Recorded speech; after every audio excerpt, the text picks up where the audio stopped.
Normally, archaeologists can't afford such a nice place, Carol said after Hamoud had deposited all my luggage in the guest room and departed. But Simon has a friend who's away in Europe for a year, and he was nice enough to let me borrow it. You're not an archaeologist, I remarked testily. Sorry, but I really need a shower. I'm afraid you'll be a little disappointed with the water pressure, Mary. I recommend a bath. That will be wonderful, thank you. Who is Simon? I asked belatedly. My mental synapses were functioning on emergency power. My boss. Oh, right. I remember now you mentioned him in an email.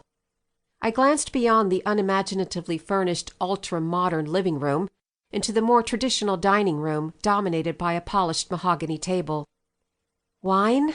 I asked hopefully. I tried to buy things you would like, Mary. Carol avoided my eyes, but I couldn't afford wine. She knew my parents had turned me on to drinking wine with dinner when I was 16, probably hoping that would keep me away from other drugs. So far, all their parenting techniques had worked. That's okay, I lied bravely, and would have shrugged my shoulders if they hadn't felt so heavy. You poor thing. It took me a whole week to recover from the jet lag. Come on, I put some towels out for you.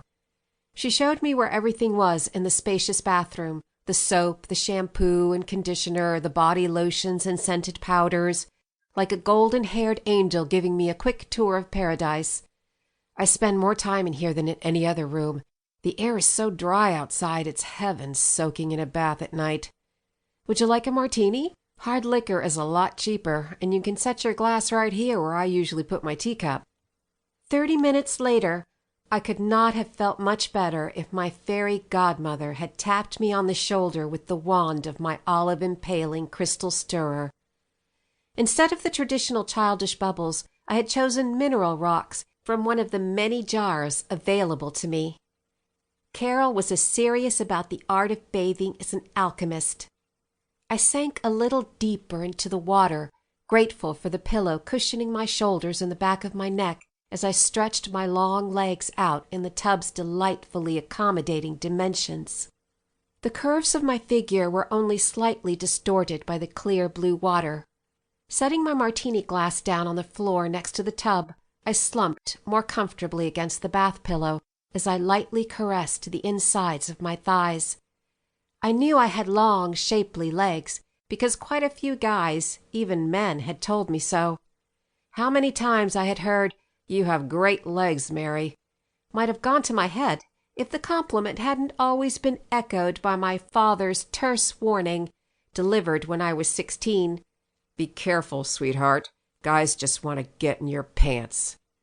Thanks, Dad, for metaphorically spitting in my bowl of ice cream brimming with all sorts of tantalizing flavors I was aching to taste.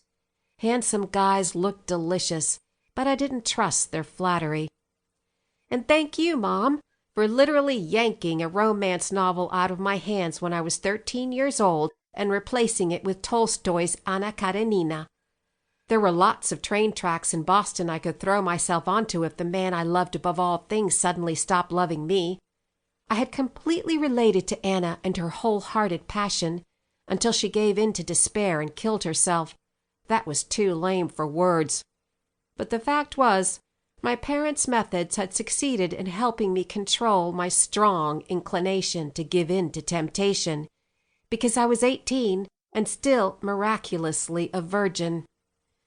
I closed my eyes, and I must have fallen asleep because I was suddenly looking up at a vivid blue sky through which a large falcon was flying above a grove of palm trees, behind which a pyramid rose up from a glowing golden desert. Opening my eyes, I thought for a moment that I was in a garden, because all I saw were green leaves and blue water. But it was just a potted plant in a bathroom. Yet even these common sights were magical, because I was in Egypt at last.